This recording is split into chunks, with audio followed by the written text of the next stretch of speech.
Bonjour et bienvenue pour ce 8e numéro de Ça dit quoi Toulouse? Aujourd'hui avec, Émilion, Esnault, ravi que tu sois avec nous pour parler de la sécurité. Ouais, attends, merci. La sécurité, un sujet primordial et la question de la sécurité comme de la violence, que ce soit à Toulouse comme dans la société française, eh bien, certains disent qu'elle se dégrade, c'est de plus en plus compliqué, mais ça s'améliore aussi.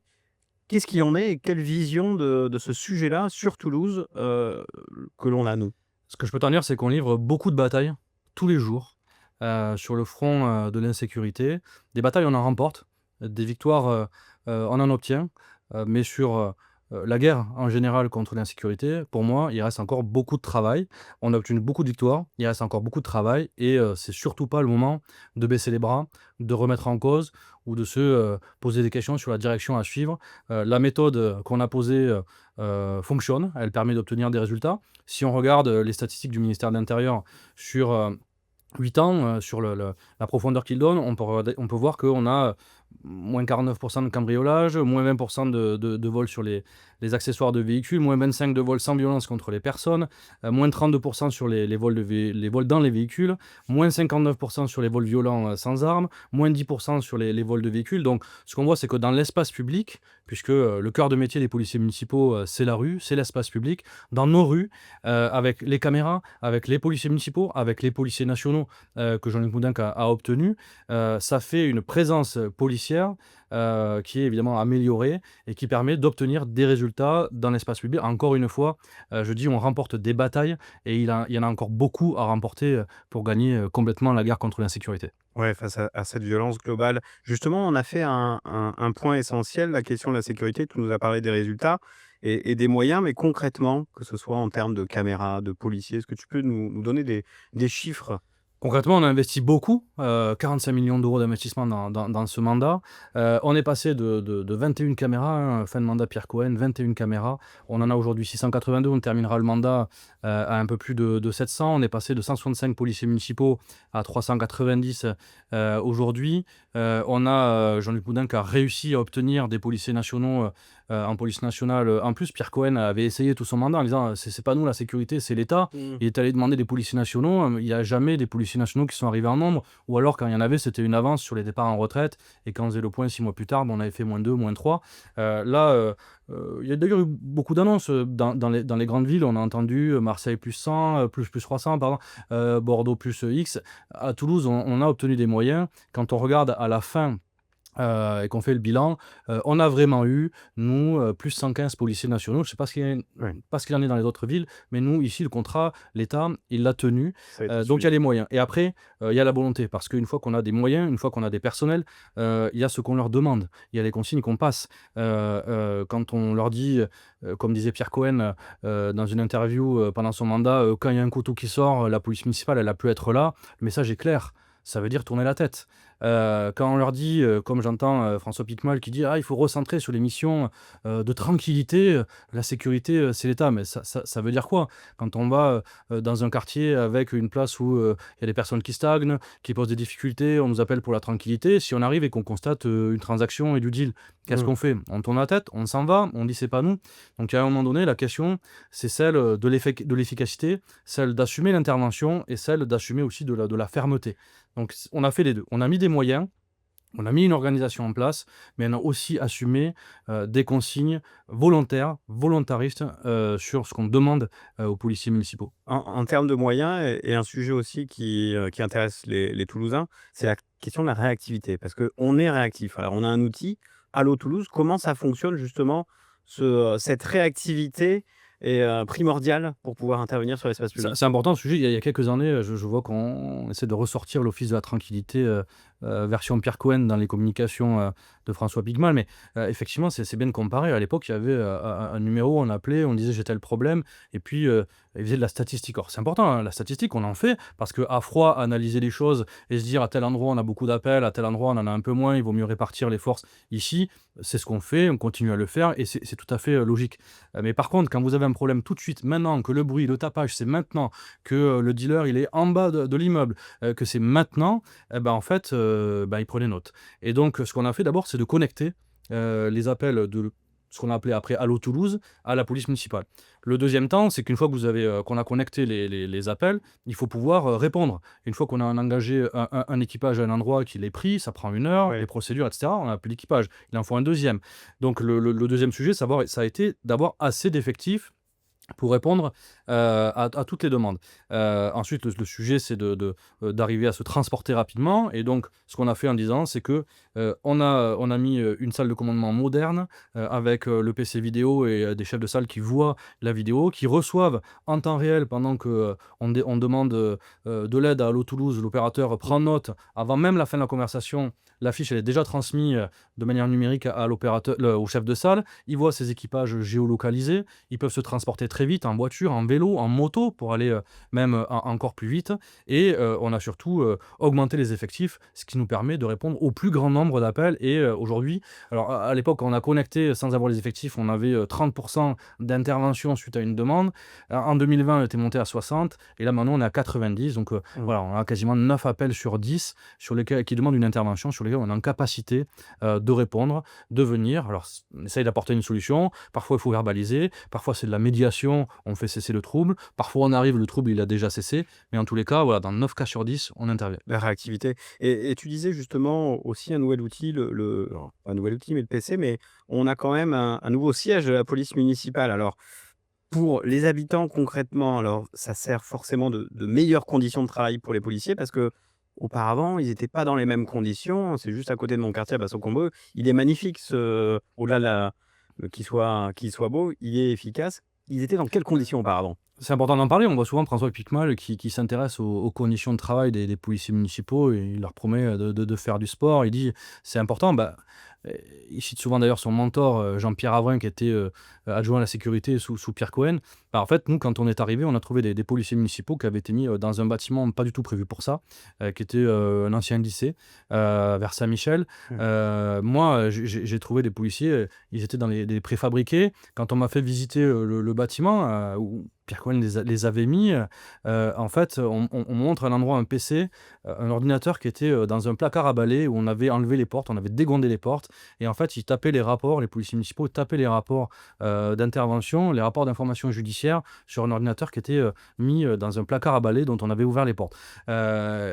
Ils étaient les uns sur les autres et donc quand on a dit on va encore augmenter puissance, c'était plus possible de les laisser dans ces conditions-là et donc effectivement on a investi dans un nouveau poste de police municipale qui permet d'être à l'aise, qui permet d'accueillir encore d'autres policiers municipaux, qui a permis de rassembler sur le site aussi tous les policiers municipaux, la brigade moto, les ASVP qui étaient éclatés sur des sites. Un lieu qui donne envie de devenir policier Et municipal ça donne à envie, Toulouse effectivement, aussi. voilà, c'est aussi un objet d'attractivité pour recruter des policiers municipaux au service des Toulousains. Je dis ça, c'est important parce que si les policiers municipaux se plaisent pas, qu'ils vont ailleurs et qu'on a moins de policiers municipaux à la fin, bah, c'est au détriment des Toulousains. Donc c'est important d'être attractif, de continuer à recruter et aussi de pouvoir choisir les personnes qu'on recrute quand on est attractif. On en parlait, notre société est quand même un peu plus violente sur, la question des formes aussi. De fait, les équipements des policiers municipaux, il a fallu qu'on s'adapte aussi. Bien sûr, alors du coup, Jean-Luc Moudenc avait déjà décidé de les armer. On les a armés 24 heures sur Ouais. 24. On a aussi développé l'armement intermédiaire, de manière justement à pas toujours être amené à sortir directement une arme létale quand ils sont dans une position de difficulté ou qu'ils veulent faire cesser un trouble. Donc on a des armements intermédiaires.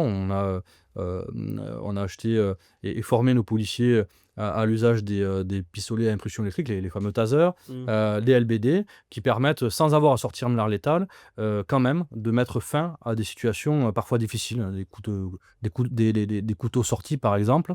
Bah, ça permet d'apaiser, de figer la situation, de calmer tout le monde, sans avoir à sortir Mmh. forcément l'arme létale. Donc on a développé effectivement ces moyens, on a développé la formation aussi évidemment des policiers municipaux qui aujourd'hui sont vraiment en capacité capacité d'intervenir sur ces sujets-là. Mais ça va à l'inverse que ce que nous dit l'opposition de gauche en disant les moyens ne suffisent pas, les chiffres sont pas meilleurs. C'est complètement faux finalement. Alors le message de la gauche sur ça, il est absurde. C'est-à-dire qu'on a des chiffres d'abord c'est pas tout à fait vrai parce qu'on voit quand même que dans l'espace public, je Oui, l'ai dit tout à l'heure, on a quand même des améliorations significatives et des batailles, on en a remporté et je redis en toute humilité, il en reste encore d'autres batailles, mais des batailles, on en remporte avec les moyens qu'on a développés. Moi, ce que je crois, c'est que sur l'espace public, les moyens qu'on a développés et les résultats que je citais ici valident la méthode et nous encouragent à accélérer. Alors après, on peut trouver, et moi le premier, et nous les premiers, que ça va pas assez vite. Mais c'est pas parce que ça va pas assez vite ou parce que ça s'améliore pas assez vite que tout d'un coup, il faudrait tout remettre en cause et reculer et relâcher et enlever les moyens. Parce que quand on regarde le discours, on va peut-être y rentrer dans le détail, quand on regarde le discours de François Piquemal il y a quelques jours, finalement, il faut se recentrer sur la tranquillité et on oublie le mot sécurité, on sait ce qu'il y a derrière. Et ça rappelle Pierre Cohen qui disait à nouveau, hein, quand il y a un couteau qui est sorti, la PM, elle a pu être là. On voit qu'on veut nous les mettre dans les bureaux plutôt que sur le terrain. Donc on sent qu'il y a une forme d'envie de lâcher l'effort qui a été fait. Mais moi je dis, attention, ne jetons pas avec le bébé avec l'eau du bain. On a obtenu des victoires, il faut encore accélérer, pas changer de direction. concrètement, aucun intérêt que les habitants connaissent les noms des policiers municipaux, autant qu'ils soient plutôt bien Tu sais, équipés. vu les prises de parole de François Piquemal, s'il devait être un jour en responsabilité et mettre en place ce qu'il a dit, donc la perspective de désarmer, la perspective de se recentrer uniquement sur la tranquillité, ne pas être supplétif, je crois, de la police nationale pour reprendre les mots, etc. Le risque, c'est qu'ils finissent à 4 policiers sous ses ordres parce qu'ils seront tous partis, et là, ce sera facile de connaître les 4 prénoms des 4 policiers, mais aucun intérêt en réalité. On voit qu'on est là sur une petite phrase, on est un peu au sommet de la démagogie Mmh. quand même. Et l'extrême gauche et encore, notamment LFI et François Piquemal, il y a le sujet de la proximité. Qu'est-ce qui nous différencie entre leur vision de la proximité et la nôtre, finalement? C'est un vrai sujet, on entend toujours la proximité, c'est le cœur de métier, et cetera. Bon, pardon, c'est mignon, c'est doux à l'oreille, c'est presque, ça fait envie, heu, mais c'est quand même un concept très creux. Moi d'abord, j'ai envie de dire la proximité, de base, c'est l'ADN des policiers municipaux. Les policiers municipaux, pour peu qu'on les mette pas, enfermés dans des bureaux ou, affectés à la garde bâtimentaire, leur bureau, c'est le terrain. Et contrairement aux policiers nationaux qui ont beaucoup de judiciaire à faire, il y a les OPJ, il y a les enquêteurs, ils sont dans les bureaux, ils ne sont pas forcément tous, tout le temps sur l'espace public. La force des policiers municipaux, c'est justement d'avoir peu de judiciaire à faire et d'être dans la constatation et donc dans l'espace public. Donc leur bureau, c'est le terrain, c'est l'espace public. Une fois qu'on a dit ça, leur métier, c'est la proximité. Nous, on a, tu le sais, on a territorialisé une grosse partie, quasiment la moitié des équipes de police municipale, et ils sont affectés à des secteurs. On a des policiers municipaux qui travaillent toujours donc dans leur quartier, dans leur secteur. Ils connaissent les commerçants, connaissent les associations, et ils connaissent les personnes qui ont des difficultés, à qui on les a déjà mis en relation. Donc cette proximité-là, elle existe déjà. Mmh. Après, la vraie question, c'est qu'est-ce qu'on fait quand on est en proximité? La question, je reviens sur cette histoire de quand un couteau, la police municipale a pu être là. La question, c'est est-ce qu'en proximité, on intervient? Est-ce qu'on dit à nos agents tout ce que la loi vous permet de faire, faites-le au service de la sécurité des Toulousains? Ou est-ce qu'on a dit non, faites de la visibilité, montrez-vous, Mmh. serrez des mains, parlez, faites de la médiation, mais ne rentrez pas, ne faites pas comme la police nationale. On entend ce discours un peu. Si on les désinvestit de toute mission d'autorité, si une équipe municipale fuit ses responsabilités en disant à ses policiers non, c'est pas nous, c'est la police nationale, c'est la proximité où les policiers, en fait, on leur demande de tourner la tête. Et donc, il y a vraiment une différence fondamentale, je crois, entre notre vision et celle de nos opposants. C'est que tout le monde, enfin, les policiers seront toujours proches, seront toujours en proximité. Le vrai sujet, c'est est-ce qu'on leur demande Mmh. d'intervenir, d'être offensif pour rétablir le calme à tel ou tel moment, ou est-ce qu'on leur demande juste de faire de la visibilité, de la com, sans toutefois agir et sans toutefois chercher à vraiment régler les problèmes. Je crois que les Toulousains attendent surtout qu'il y ait une intervention et pour ça, on est raccord. Mais François Piquemal, justement, tu parlais de territoire, il propose une équipe police municipale dans chaque quartier. Donc, nous, on Alors a c'est des ah, secteurs. Est-ce que bonne ou fausse bonne idée? c'est pas tout à fait ça qu'ils proposent, parce qu'effectivement, on vient de se le dire, on a déjà des équipes de Oui. secteurs territorialisées qui font la proxy. C'est pas ce qu'ils proposent. Ils proposent, une base ou un poste de police municipale dans les 20, ou une antenne dans les Mmh. 20 quartiers toulousains. On va faire un petit calcul ensemble. On a 390 policiers municipaux. Ils travaillent en 3-8, donc 24 heures sur 24, ils se répartissent hein, il y a le matin, l'après-midi, la soirée, la nuit, et donc ils se répartissent les 24 heures comme ça. 365 jours sur 365, il y a un peu de vacances à prendre, Oui. comme dans tous les métiers. Il y a des blessés, malheureusement, aussi. Donc, tu prends 390 et tu les divises en 3 tranches horaires. Tu enlèves 30% de congés, de blessés, etc. Tu tombes à peu près alors je dis pas qu'on est constamment à ce chiffre-là, il y a des moments où on est plus nombreux, d'autres un peu moins, et on s'adapte à la réalité du terrain, mais en moyenne, tu tombes sur de mémoire 80, 90 policiers municipaux en temps réel. Si je prends la proposition de François Piquemal de créer 20 antennes en journée pour mettre des policiers municipaux dans les antennes, dans les 20 quartiers. Comme les policiers municipaux, ils sont toujours en équipage de 3, c'est les règles de sécurité du métier, 3 fois 20, 60. Hop, t'enlèves déjà 60 policiers municipaux Dans que les tu as bureaux. mis dans les bureaux sur de l'accueil où il n'y aura pas forcément quelqu'un qui va venir. Et il reste combien pour gérer Toulouse à l'instant T? 20, 30 policiers. C'est quand même très, très, très compliqué cette proposition. Mmh. Voilà, je le redis, la force des policiers municipaux, c'est d'être sur le terrain. Le bureau, c'est le terrain, tu l'as dit. Le bureau des policiers municipaux, ça doit être le terrain. Quand on commence à garder des bâtiments, quand on commence à ouvrir de plus en plus de postes, soit on laisse des postes vides, et au final, on les a ouverts pour rien, on a dépensé de l'argent pour rien, soit on les met dans des bâtiments pour les enlever du terrain. Et j'ai peur que ce qui soit un peu sous-jacent quand même. Alors, on a le discours clair qui dit il faut plus qu'ils fassent de la sécurité, mais juste de la tranquillité, juste de la médiation. On a le discours un peu moins clair qui consiste à dire bon, on va les mettre dans les bureaux. Mmh. J'ai peur que mis bout à bout, tout ça, ce soit quand même assez catastrophique pour les policiers municipaux. Concrètement, depuis 10 ans, la façon dont on organise, la façon dont on pilote, dont tu pilotes, avec Jean-Luc Moudenc, la sécurité. Arnaud Bernard, qui était un nœud, qui a toujours été un nœud effectivement et un sujet que tous les Toulousains connaissent. Et est-ce qu'il y a eu des vraies avancées là-bas? Il y a des vraies avancées. Alors, on parle beaucoup d'Arnaud Bernard, c'est un centre-ville. Mmh. Les commerçants ont clairement dit aussi, ils l'ont fait savoir à plusieurs reprises, qu'il y avait des améliorations. Donc, la presse le relaie.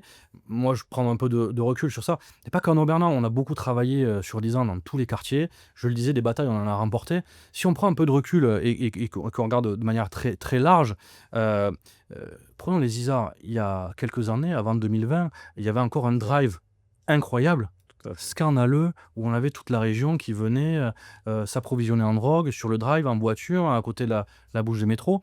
Il y a eu un très gros travail de fait par la police judiciaire en 2020. Il y a eu des affrontements, des règlements de compte, des guerres de territoire. Et juste derrière, Jean-Luc Moudenc a signé le premier contrat de sécurité en France, sécurité intégrée. Il a obtenu 115 policiers, 111, on en a un peu plus depuis, policiers nationaux. Les premières affectations, elles ont été pour créer le quartier Reconquête républicaine Isard Borde Rouge, pour mettre une BST, une brigade spécialisée de terrain, qui a tenu le terrain depuis. Je dis pas qu'il n'y a plus du tout de deal. Constamment, il y a des tentatives de reconstitution, mais il n'y a rien du niveau de ce qu'il y avait il y a Mmh. quelques années. En Palo, c'est aussi la même chose. La police nationale a réussi, et la police judiciaire a réussi à avoir de grandes avancées. Et derrière, ce qui se passe, c'est que la police municipale, elle peut revenir faire son travail de police municipale, faire son travail de présence. Et quand on regarde aussi sur 10 ans, euh, sous Pierre Cohen, il y avait des quartiers, alors à l'époque ça s'appelait les zones urbaines sensibles, les US, dans lesquelles les policiers municipaux ne mettaient pas les pieds, c'était interdit. En l'espace de 10 ans, les policiers municipaux, donc on l'a dit tout à l'heure, se sont armés, ils ont été plus nombreux, on les a mieux équipés, Mieux en formé. véhicules mieux formés, en véhicules, etc. Aujourd'hui, ils ont une connaissance du terrain très forte. Et aujourd'hui, il y a quelques mois, on a signé la dernière convention de coordination, qui est le document qui régit les relations entre police nationale et police municipale. Euh, on a effacé toutes ces limites et la police municipale, elle peut intervenir dans tous ces quartiers. C'est possible parce qu'on a mieux formé, mieux équipé, etc., les policiers municipaux. C'est aussi possible parce que quand même, il y a eu énormément de travail sur ces points de deal, sur l'ambiance dans les quartiers, travail de police nationale, qui fait que on peut enchaîner et embrayer aussi avec le travail quotidien de police municipale. Et l'un dans l'autre, ça fait quand même que les choses s'améliorent. Alors je dis ça, je sais évidemment que là, je regarde à l'échelle de 10 ans, chacun dans son quotidien regarde les choses par rapport à ce qu'il vit, et je sais qu'il reste encore beaucoup à faire, hein. Mais on le sait, l'explosion du trafic de drogue est importante de partout. On a fait en sorte, grâce à toi et grâce à Jean-Luc Mouningue, d'avoir des policiers nationaux supplémentaires pour pouvoir travailler sur ça. Mais il y a un autre sujet aussi qui intéresse, particulièrement, c'est la question du protoxyde d'azote, qui est en train de prendre une ampleur en France, dans certains quartiers, mais même un petit peu partout. Qu'est-ce qu'on fait Ça, sur c'est un ça? vrai, c'est un vrai sujet, et même dramatique. Et il y a de plus en plus de consommation de ce protoxyde d'azote. Alors, ceux qui connaissent pas, c'est le gaz qui sert, oui, les siphons à faire de la chantilly. Donc c'est à la base, c'est en vente libre.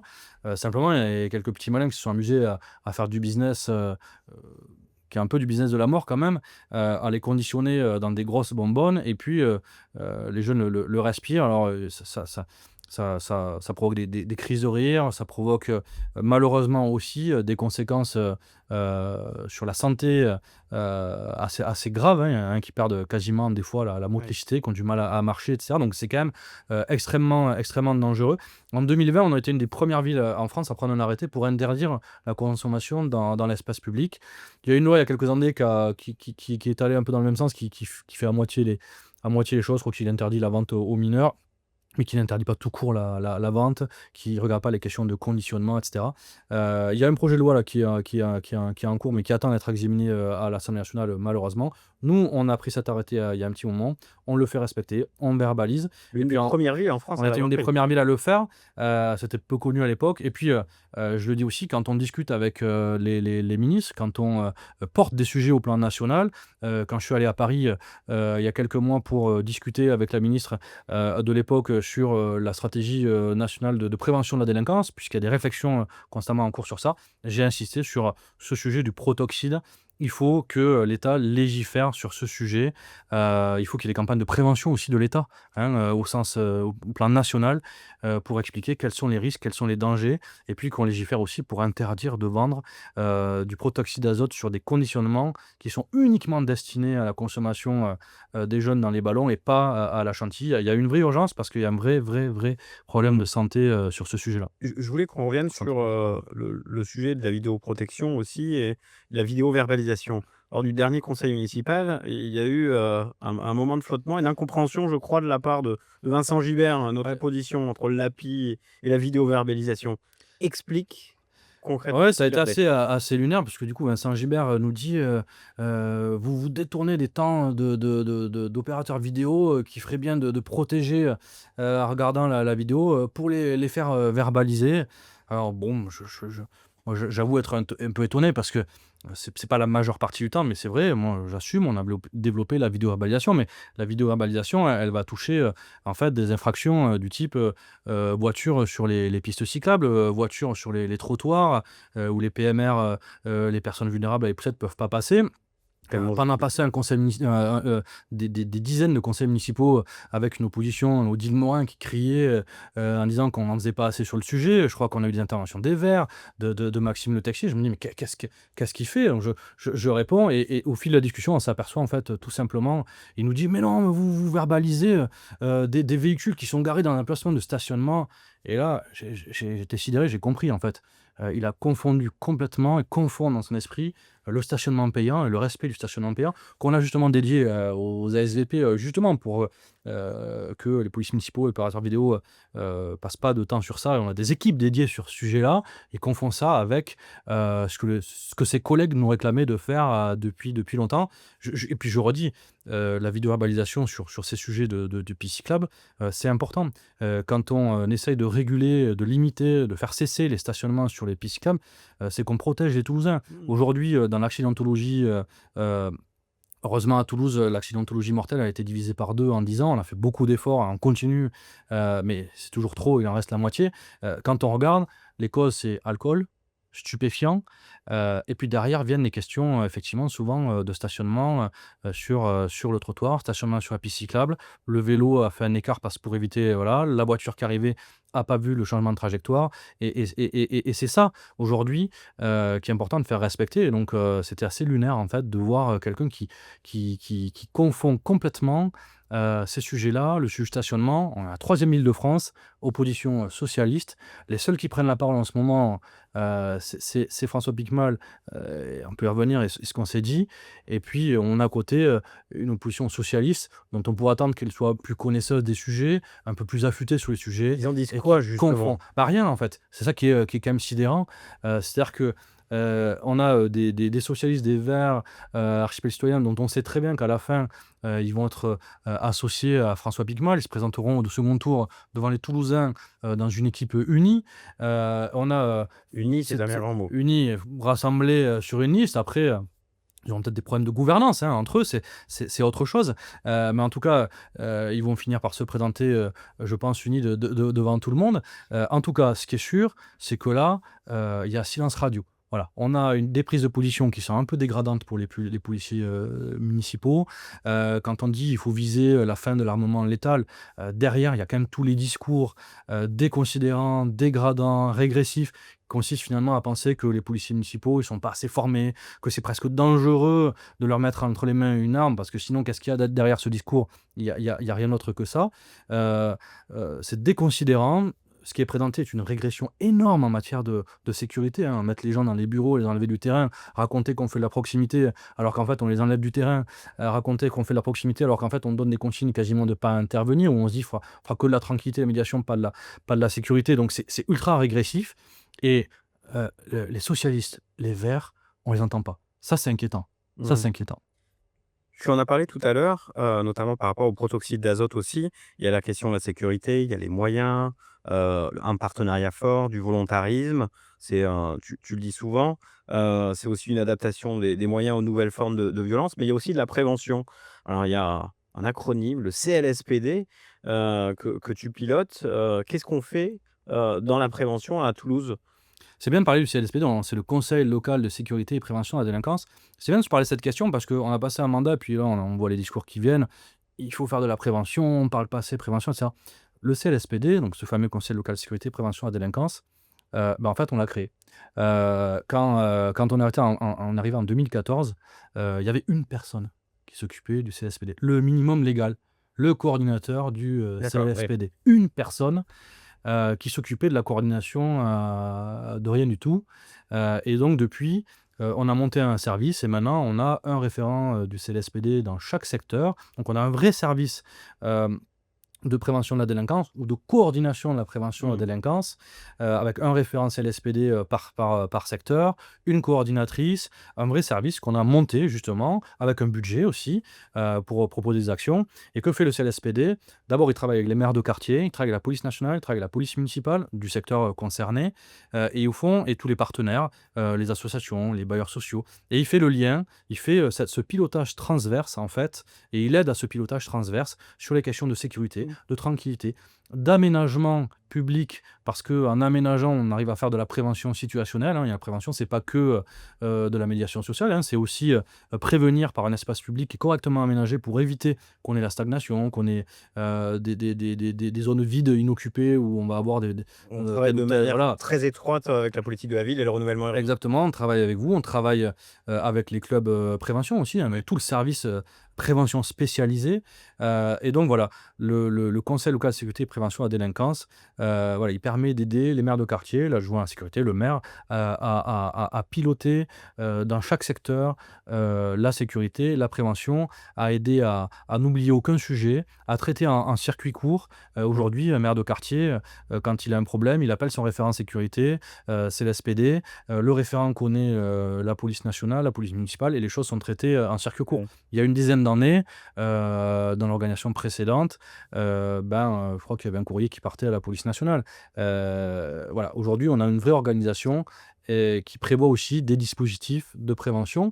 Il y a, des fois, on fait intervenir, la FEV avec le social truck dans des, zones particulières pour que, on ait un contact avec les jeunes. Des fois, et on les aide à préparer leur avenir. Des fois, on a des problématiques à certains endroits de lien entre la police et les jeunes, et donc on fait des raids prox aventure, c'est vraiment des grands rassemblements. On fait venir les écoles, les plus jeunes, où on a des ateliers avec la police nationale, Traitement avec la police municipale, et des donc rodéos urbains voilà. aussi avec Le des traitement- associations comme Pégase. Exactement, donc voilà, et c'est le CLSPD justement qui part d'une problématique Mmh. qui a été observée, et qui dit, ben voilà, on va essayer de s'appuyer sur tel ou tel acteur, tel ou tel partenaire, telle ou telle association, y compris en les finançant, puisqu'on a des budgets pour les financer, de manière à développer telle ou telle action ciblée sur le sujet, action préventive. Donc voilà, on a vraiment une coordination et un équilibre dans ce service, avec une vision très opérationnelle, lien avec la police nationale, lien avec la police municipale, et une vision aussi opérationnelle préventive, puisque on a un budget, on peut avoir des dispositifs, et bien sûr, on fait le lien avec la politique de la ville, plusieurs millions d'euros chaque année de subventions aux associations à qui on peut aussi demander des actions de prévention. C'est souvent le cœur d'ailleurs Ouais. de leur action, et le lien avec les clubs prévention, donc les spécialistes de la prévention spécialisés. Et finalement, là, pour finir, qu'est-ce qui te rend le plus fier, de ce qu'on a fait pour la sécurité à Toulouse? Écoute, franchement, je pourrais prendre tel ou tel point de bataille qu'on a gagné. Moi, je veux retenir, au fond, l'équipe qu'on a constituée. L'équipe qu'on a constituée avec les policiers municipaux, les ASVP, les opérateurs vidéo. Encore hier, en plénière du CLSPD, la police nationale félicitait les opérateurs vidéo parce qu'ils permettent la résolution très rapide d'enquête ou de flagrant délit, parce qu'ils sont vraiment pointus, hein, dans leur domaine. Ils arrivent vraiment à apporter une vraie plus-value. Euh, et, et au fond, on revenait, si on revient aux propositions de François Picmal qui dit: «Ah, il faut désarmer, et cetera». Ça fait 10 ans, 15 ans qu'on entend: «Vous développez les caméras, attention, les libertés publiques vont être attaquées, attention, on a un risque énorme». Ça fait des millions d'heures de vidéos visualisées. Il n'y a pas un incident, pas une image qui est sortie, pas une atteinte, pas une. Alors voilà, Et on ça reste a toujours servi des précautionneux. enquêtes. Et ça a servi à des enquêtes, et on a, Brigade l'an d'enquête. dernier, 127 vies sauvées, où on a un opérateur vidéo qui déclenche une intervention, et derrière, c'est le SDIS ou les pompiers qui interviennent. Sur les policiers municipaux, Jean-Luc Boudin qui a eu le courage de prendre ses responsabilités, de les armer. Alors, on entend toujours: «Ah, le LBD, c'est risqué, et cetera». Bien sûr, on forme, mais on a eu le courage aussi de faire confiance à nos policiers municipaux, parce qu'on sait qu'ils ont une formation, parce qu'on sait qu'ils ont du sang-froid, parce qu'on sait qu'ils interviennent. Au fond, là aussi, sur 10 ans, il y a il y a il y a pas eu les risques qu'on nous promettait n'ont pas été avérés. Alors bien sûr, c'est une attention de tous les instants, mais voilà, je crois qu'on peut être fier de l'équipe qu'on a de sécurité, de tous les agents qu'on a bâtis pour protéger les Toulousains, qui sont extrêmement professionnels. Et donc voilà, on continuera à se battre pour que ce soit toujours le cas. C'est une équipe qui est très regardée en France. On a quand même pas mal de gens qui viennent, qui veulent voir. La police municipale aujourd'hui, elle est passée d'une police de ville moyenne, qui Mmh. travaillait quasi en 2-8, assez centrée sur le centre-ville, qui mettait pas les pieds dans les quartiers prioritaires, et cetera. Elle est passée à une police qui fait référence en France. Mmh. Qui fait référence en France. Bon, merci beaucoup en tout cas, Emilion. Merci Gaëtan. À bientôt, au revoir.